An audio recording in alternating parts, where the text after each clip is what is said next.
What's up mga kawidman? Ako nga pala si Billy Jack Sanchez, you wanna know why? Isa akong OFW na nakikipagsapalaran ngayon na nandito sa Montreal, Canada. Isa po akong vlogger na tumutuklas sa mga kasagutan ng aking mga katanungan tungkol sa aking halaman na pinaglalaban sa ating bansa. At dito sa vlog na to, ngayong araw masasaksihan ninyo kung paano ba ang welcome party na culture dito sa Canada. At syempre, shoutout ko na rin ang aking mabuting tita na si Tita Jess Mags na nagpa-welcome party sa akin dito sa Montreal, Canada. At syempre, kay paring John to make it happen na makilala ko ang Uptown Connection na pinamumunuan ni Kuya Archie at saka ni Kuya Brian. At syempre, shoutout na rin kay Kuya Larson at kay OG Ags na nakilala natin. Sino ba itong mga taong to? Makikilala nyo sila mamaya pag napanood yung video. But to cut the long story short, sila ang mga Filipino na dekada-dekada na nag-stay dito sa Montreal, Canada at sila ang hip-hop culture dito. Maraming salamat sa aking mga kapamilya din pala na bumisita sa aking welcome party at syempre sa mga kaibigan ng aking tita. Let's all watch the video and enjoy. Pero bago ang lahat, disclaimer na muna pala. The materials and events shown are based on real-life experiences. Some scenes may not be suitable for children. Parental guidance is advised and viewers' discretion is strongly advised. Please enjoy the video. Napakasimpleng pa-welcome party sa akin ni tita ko. May shrimp pa, oh. Guys, oh. Ito yung luto ko. Ito lang yung luto ko. Sige po. Yun, no? May pansit pa. Ito, luto to ni Tita Jess. Halos lahat dyan. At kain na. Bless us, O Lord, and these thy gifts which we are about to receive from thy bounty through Christ our Lord. Amen. Tita ko, nagpa-welcome party si Tita Neneng at mga bisita niya, relatives and friends, guys. Thank you po. Kain po tayo. Tara po. Kain na, umpisahan mo na. Ito, kain po tayo. Napakarami pong pagkain.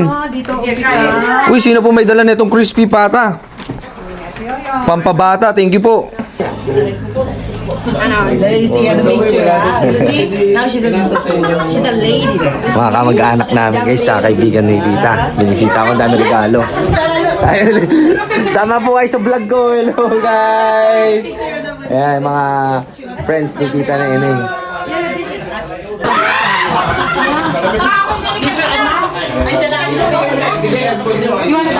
Time check, 10:52. It's snowing here in Montreal, mga tol. Punta tayo ng kalye na tinatawag nila. So grabe ang snow dito, mga tol. Tingnan yung daan, tol. Bahayan ng snow, oh. Uy, gago. Baha ng snow yan, no? Hirap ng buhay dito.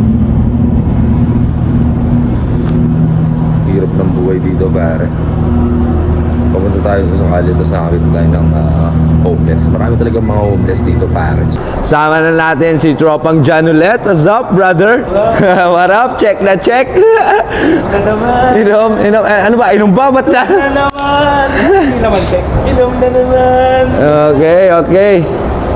Bro, may dala akong joint. Saan natin babiradahin to? 4 yan. Isa lang. Pwede na yun, no? Pak, pwede na yan. Ang tonbats. Ang tonbats. Ang ohabs ang lakas. Kalye, pare. Ito ang usong restaurant dito ng mga kabayan. Tignan natin. Snowing pa sa labas. Come drinks, pare, oh. Kuya, anong pangalan mo? Larson. Kuya Larson, cheers tayo dyan. Uy, Thank you. Shot tayo, pare. Verbo. Yun, mga kababayan natin sa kalye, brother. What's up? Hey, paring dyan. Nasa Pilipinas na ulit. Hey. Brother, inom ka lang. Inom dyan. Cheers.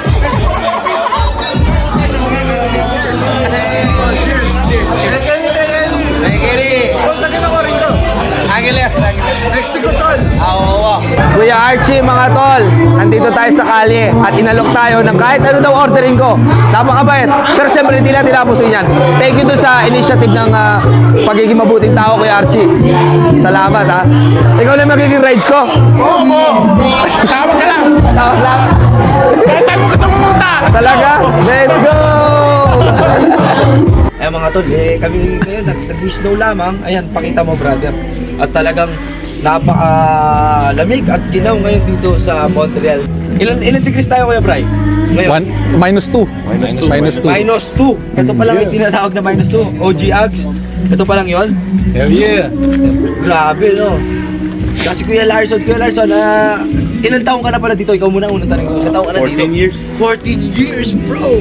Isang dekada, almost kalahati, no? At si Kuya Brian. Kuya Brian, ilan taong ka na dito? 26 years. 26 years! Bad, no? Si OG Ags, ilan years na? Kailan ba ako rito? 16 years na ako. 16 years. Si Brother Arvin. Hindi ko alam pero 2008 nandito na ako. Oh, shit! 2008. Oh, shit! Ang galing, nakaka-inspire lang kasi meron tayong mga Filipino community ngayon. At syempre meron din tayong mga kasama ngayon sa labas, mga tol. Ayan.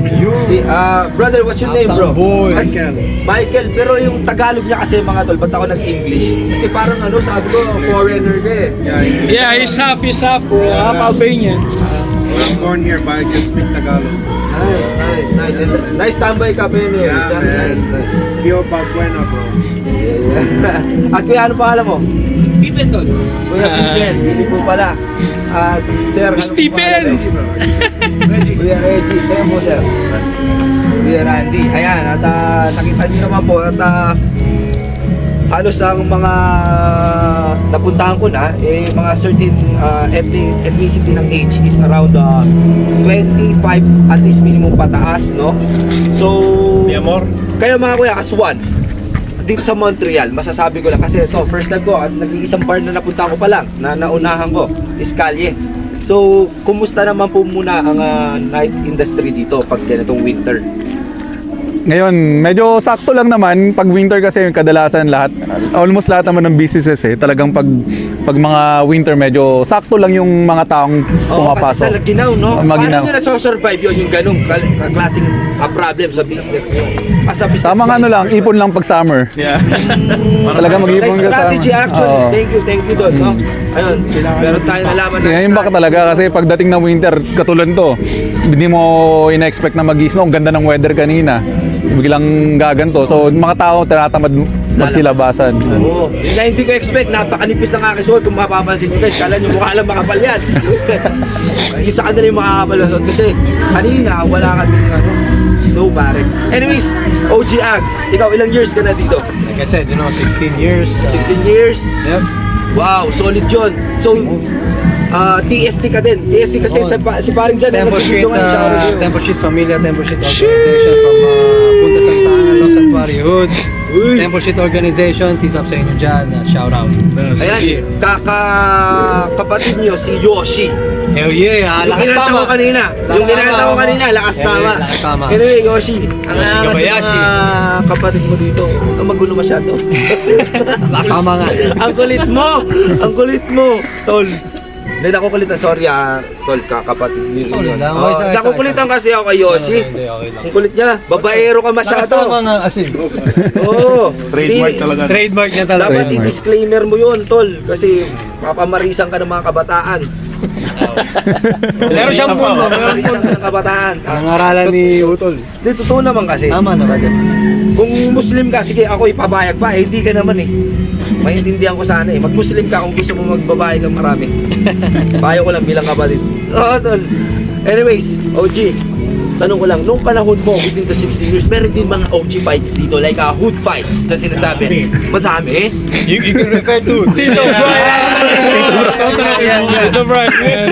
As that dude too, bro, man. As that dude too, bro. Pippen, Yeah, man. Pippen, bro. Maraming hood fights dito. Ah, shit. Paano mga hood fights dito? Oh, shit. As that guy, man. Itong Banhorn area na to, magulo dati to. Kung titignan mo, may Plamon doon, tas may Plamon doon side ng Banhorn.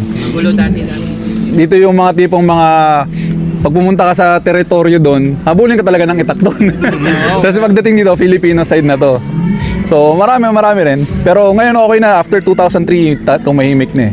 Tumigil na. Buti lang, hindi pa siya naitutulad sa American na gunfights na, no? wala. Dito, warrior.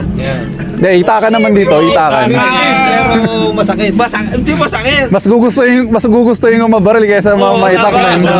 Kasi ang baril, pwede mong barilin kahit andito ka eh.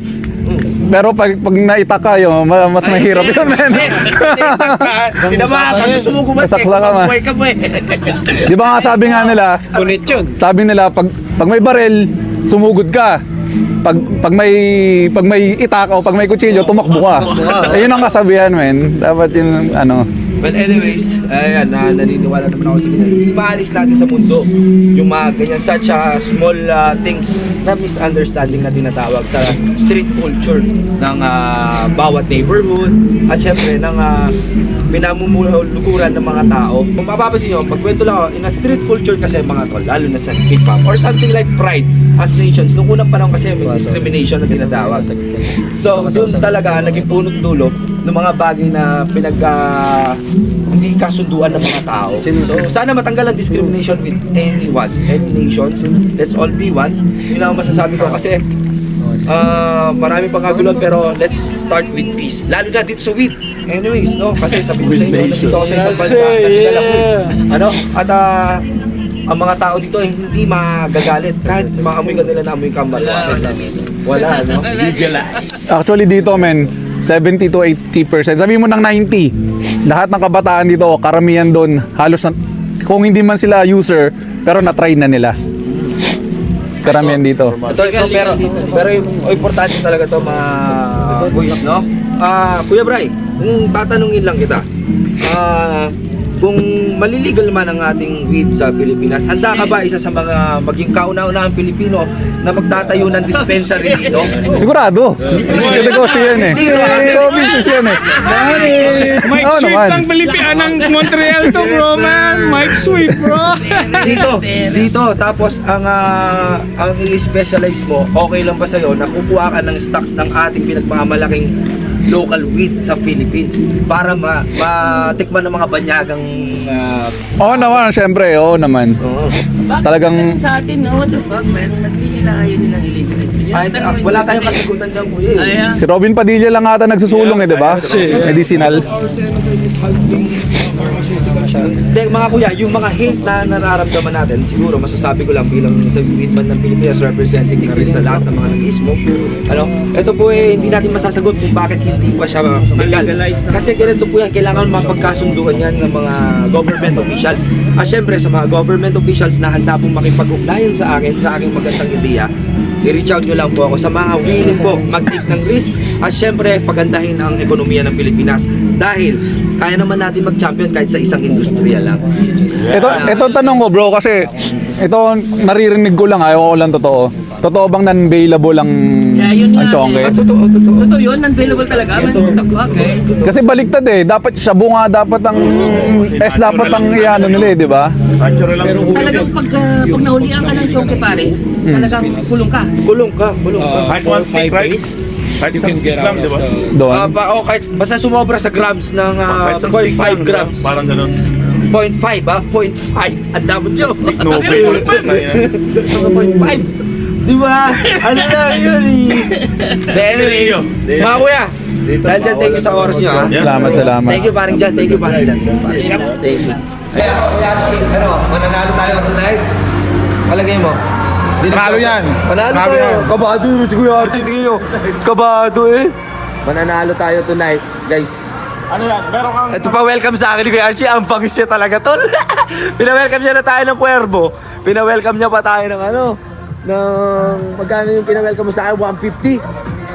Panlalaro lang natin, Kuya. Oo. Uy, papanalo lang natin yon. Bangis! Si Kuya Archie in the house. Solid ka naman, Kuya. Kuya. Yeah. Itong 150 na to, kailangan natin manalo. Kailangan manalo. Ito may business. Yes! Tara. Casino Montreal, mga tol. Ito ang look sa outside. Ayan, no? Pick-up area. Dito maraming foxy, bro. Sa mga gusto mag-foxy dyan. Maraming foxy dyan, tol. Kuya Archie, tawa ka naman sa Foxy. Yeah, I know. Maraming Foxy dyan. Pero ang dapat natin makuha ngayon is winning. Winning. Money. Money. And business. Yeah.